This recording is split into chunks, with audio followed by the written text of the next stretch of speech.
Ассаламу алейкум, мусулман бир туугандарым, кыргыздар. Бул ажайып өтө кооз болгон жер, көл, Жалал Абад областынын Өкен районунда жайгашкан, жайлоолордун биринде жайгашкан Көл Купан ата деп аталган көл.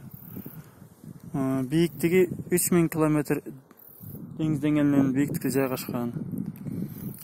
Базар Коргон, Нокен, Малюсу жана башка жерлерден эс алып зыярат кылып кетишет ушул жерге. Алла Таала ушундай кооз жер жаратып койгон.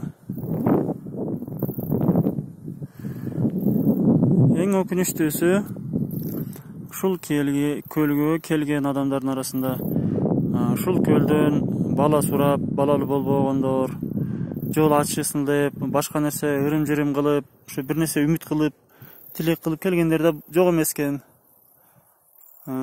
Ошого мен ошо билгенимди эскертип коеюн деп чечтим. Алла Таала эгер бирөөгө бала бергиси келсе, же башка бир жакшылык бергиси келсе,